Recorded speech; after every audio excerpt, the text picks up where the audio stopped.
नमस्ते दोस्तों, मैं Rameshwar Dawar Sai education YouTube channel पे आपका हार्दिक स्वागत करता हूँ, अभिनंदन करता हूँ। मैं हिंदी का एक टॉपिक लेके आया हूँ, हिंदी भाषा का उद्भव, जो कि एमपीएसआई और आगामी जो परीक्षा है जेल प्रहरी, इसके लिए बहुत ही महत्वपूर्ण टॉपिक हो जाता है। तो कुछ क्वेश्चन ऐसे बनते हैं जो गहराई से पूछ लेते हैं हिंदी में स्पेशली, क्योंकि एमपीएसआई का जो पोर्शन होता है इसमें 70 नंबर की हिंदी पूछी जाती है। तो 70 नंबर की हिंदी और इसमें बहुत सारी शिफ्ट होती बनती है, तो क्वेश्चन की संभावना होती है कि वो ज़्यादा गहराई से पूछ लेता है क्वेश्चन। तो इसी को मद्देनजर रखते हुए मैं एक टॉपिक लेके आया हूँ, हिंदी भाषा का उद्भव। इसको आज हम पढ़ेंगे। हिंदी भाषा, यहाँ पर एक शब्द जोड़ा है हिंदी भाषा। तो भाषा का अर्थ क्या होता है, क्यों कहा गया भाषा? ठीक है, तो भाषा जो शब्द बना है ये संस्कृत की भाष धातु से निर्मित हुआ है, जिसका अर्थ होता है कहना या व्यक्त करना। मनुष्य एक सामाजिक प्राणी है जो अपने विचारों को, अपने भावों को भाषा के माध्यम से एक से दूसरे तक पहुंचाता है। ठीक है, तो इसी को देखते हैं हम आगे। भाषा के रूप, भाषा के मुख्यतः 3 रूप होते हैं: मौखिक रूप, लिखित रूप और सांकेतिक रूप। ठीक है, आप भली भांति जानते होंगे कि मौखिक रूप जो है भाषा का मतलब, जैसे मैं बोल रहा हूँ तो मेरे विचार आप तक पहुँच रहे हैं, तो ये हो जाता है भाषा का मौखिक रूप। ठीक है, मतलब मेरी वॉइस या फिर हम कह सकते हैं आवाज़ जिस रूप में मैं निकाल रहा हूँ और आप तक पहुँच रही है, यही होता है इसका मौखिक रूप। ठीक है, लिखित रूप, लिखित जो मैं बोल रहा हूँ उसको वर्णों में परिवर्तित कर देना, ये होता है लिखित रूप। जैसे मैंने कहा, मैंने मौखिक रूप से कहा कमल, मैंने कहा कमल, मैंने जो कहा वो हो गया मौखिक रूप, लेकिन जिनको मैं चिन्ह में परिवर्तित कर दिया, ठीक है, तो ये हो गया इसका लिखित रूप। तीसरा सांकेतिक रूप। सांकेतिक रूप आप लोगों ने देखा होगा, जो गूंगे लोग होते हैं, बोल नहीं पाते, जिनको वाचाल जो बोल नहीं पाते, ठीक है, उन लोगों के लिए होती है सांकेतिक भाषा, मतलब इशारों में बात करना। या फिर हम बोल सकते दूर जो व्यक्ति खड़ा है, जहाँ तक मेरी आवाज़ नहीं पहुँच पा रही है, वो मुझे देख रहा है तो मैं उसको बोलूँगा कि आ जाओ इधर। ठीक है, तो ये हो जाता है सांकेतिक भाषा, मतलब ये भाषा का एक रूप होता है। ठीक है, हिंदी साहित्य में हिंदी साहित्य में बहुत सारे विद्वान आए, उन्होंने भाषा की अलग अलग परिभाषा दी। ऐसा ही एक विद्वान हमारे बीच है, बाबूराम सक्सेना। ठीक है, बाबूराम सक्सेना के अनुसार जिन ध्वनि चिन्हों द्वारा भाषा को व्यक्त किया जाता है, ठीक है, उसके बाद आता है पतंजलि। पतंजलि के अनुसार कहा है कि वर्णों में व्यक्त वाणी को भाषा कहा गया है। ठीक है, तीसरा है देवेंद्रनाथ शर्मा, उच्चरित ध्वनि संकेतों के माध्यम से भाषा को दूसरे माध्यम तक पहुंचाना, ये होता है भाषा। रोको, चलिए यहाँ से आगे बढ़ते हैं। हिंदी भाषा का काल विभाजन। हिंदी भाषा का काल विभाजन हम देखेंगे मुख्यतः 3 रूप से: प्राचीन भारतीय आर्य भाषा, मध्यकालीन भारतीय आर्य भाषा और आधुनिक भाषा। ठीक है, अगर इसी में अगर हम आगे बढ़ते हैं तो प्राचीन भारतीय आर्य भाषा, इसलिए ये आर्यों के समय की भाषा है, इसलिए इसे कहा गया है प्राचीन भारतीय आर्य भाषा, और प्राचीन समय में बोली जाती थी जब हमारे यहाँ भाषा निर्मित हुई थी। तो सबसे पहले भाषा निर्मित हुई थी संस्कृत भाषा, सबसे पहले निर्मित हुई थी संस्कृत। ठीक है, संस्कृत के बाद आई थी पाली भाषा। ठीक है, पाली के बाद निर्मित हुई पाली, संस्कृत से विकृत होकर पाली भाषा बनी, और पाली से विकृत होकर प्राकृत भाषा बनी। ठीक है, प्राकृत के बाद आई अपभ्रंश, अपभ्रंश के बाद आई अवहट। ठीक है, अवहट के बाद आधुनिक भाषाएं आई बहुत सारी, जिसमें हिंदी को अलग अलग भागों में वर्गीकृत कर दिया, जिसे आधुनिक हिंदी बोलते हैं। आधुनिक हिंदी को अलग अलग वर्गों में वर्गीकृत कर दिया गया। शीघ्र लेखन, उसके बाद स्टेनो वगैरह, इस प्रकार की भाषा आई। ठीक है, बहरहाल हम देख रहे हैं प्राचीन भारतीय आर्य भाषा।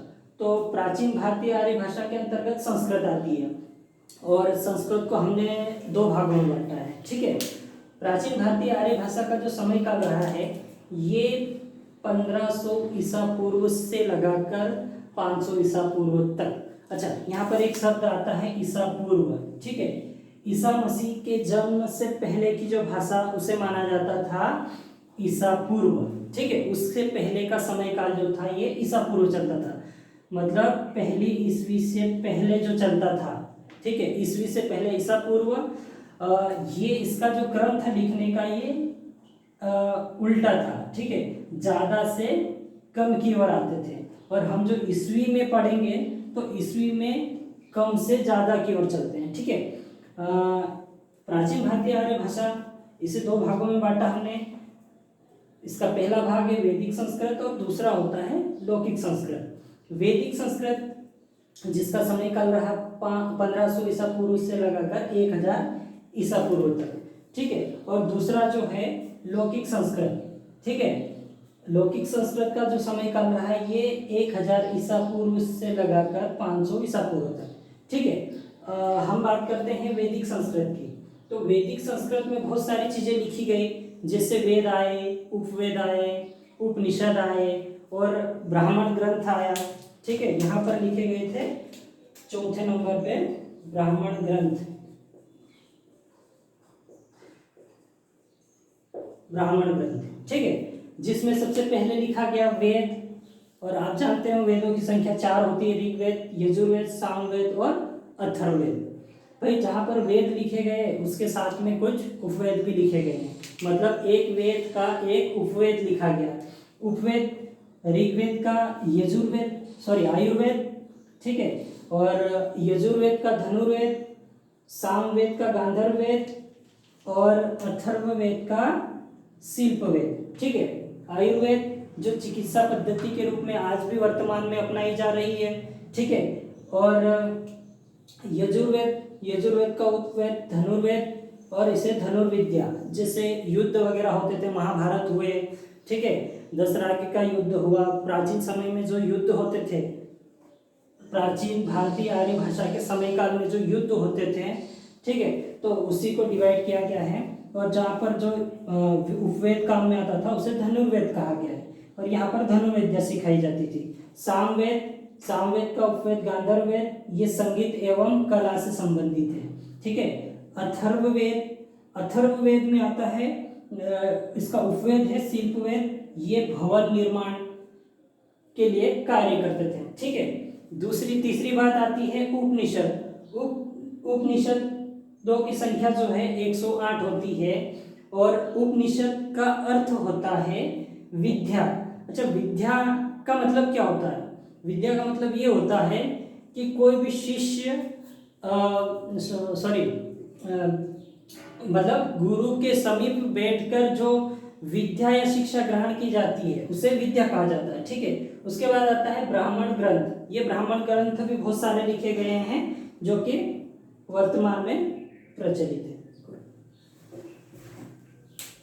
इसको आगे देखते हैं लौकिक संस्कृत के अंतर्गत जो ग्रंथ लिखे गए हैं, इसमें सबसे पहला आता है रामायण, दूसरा महाभारत और तीसरा है पुराण। रामायण वाल्मीकि के द्वारा लिखा गया, महाभारत महर्षि व्यास, और पुराणों की संख्या 18 बताई गई है। प्राचीन भारतीय आर्य भाषा के बाद हम देखेंगे मध्यकालीन भारतीय आर्य भाषा। ठीक है, मध्यकालीन भारतीय आर्य भाषा का समय काल 500 ईसा पूर्व से लगाकर हम पहुंच जाते हैं ईस्वी के अंदर 1000 ईस्वी तक।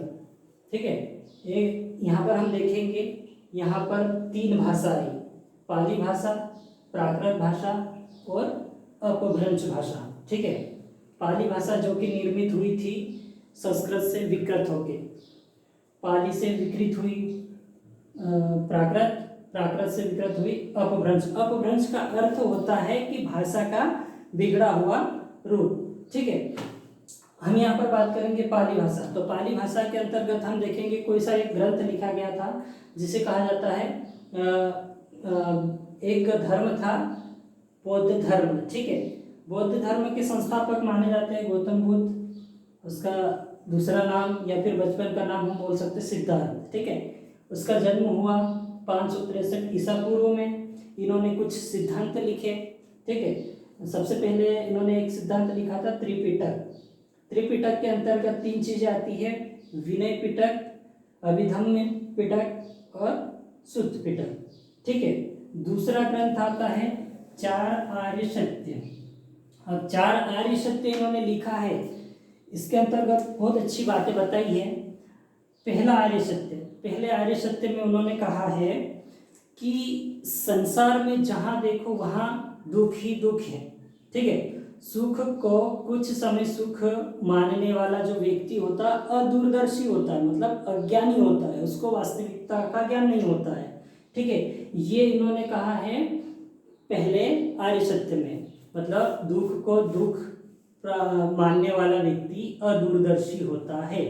ठीक है, अच्छा बात हो रही है दुख की, तो दुख का कारण क्या है? तो उन्होंने कहा है कि दुख का कारण तृष्णा है। तो अब तृष्णा क्या होता है कि तृष्णा वह चीज होती है जो इंद्रिया जिसको पाने की इच्छा रखती है उसे तृष्णा कहा जाता है, या फिर कुछ भी प्रिय व्यक्ति या फिर चीज जिससे हमें पाने की इच्छा या फिर हम व्यक्ति के मन में इच्छा हो किसी भी चीज को पाने की, तो वह होती है तृष्णा। ठीक है, तीसरे आर्य सत्य में उन्होंने कहा कि तृष्णा जो है, तृष्णा की वजह से व्यक्ति दुखी है, तो उस दुख का निवारण करना भी आवश्यक है। तो उन्होंने तीसरे आर्य सत्य में कहा है कि तृष्णा या फिर दुख का निवारण किया जाए। ठीक है, और फिर चौथे आर्य सत्य में उन्होंने कहा, चौथे आर्य सत्य के अंतर्गत उन्होंने 8 अष्टांगिक मार्ग के बारे में वर्णन किया है। तीसरा पॉइंट आता है 8 अष्टांगिक मार्ग। 8 अष्टांगिक मार्ग में उन्होंने कहा सम्यक दृष्टि, सम्यक संकल्प, वाणी, कर्म, आजीव, व्यायाम, स्मृति और समाधि। दृष्टि, दृष्टि का मतलब कि व्यक्ति के पास इतनी शक्ति होना चाहिए कि वह सत्य और असत्य के बारे में जान सके, मतलब उनके पास ऐसी दृष्टि होना चाहिए कि वो वास्तविकता का ज्ञान ले सके या फिर वास्तविकता को पहचान सके। ठीक है, फिर आता है संकल्प। संकल्प मतलब इच्छा रहित संकल्प, किसी चीज को पाने का संकल्प नहीं लेना चाहिए। उसके बाद वाणी, मृदु मीठी वाणी बोलना चाहिए।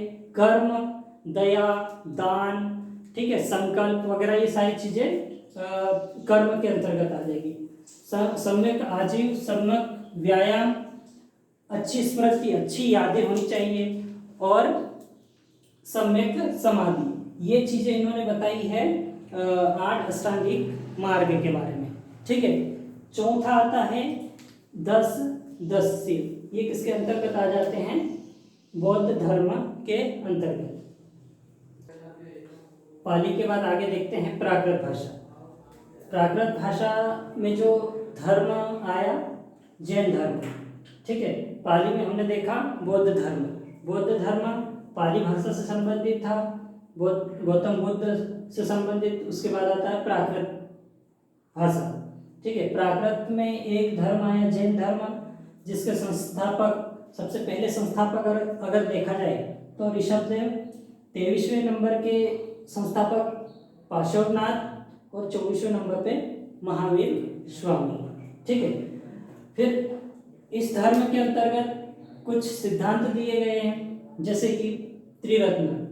त्रिरत्न के अंतर्गत आता है सम्यक दर्शन, सम्यक ज्ञान और सम्यक आचरण। ठीक है, सम्यक दर्शन, सम्यक ज्ञान और आचरण, ये आते हैं त्रिरत्न के अंतर्गत।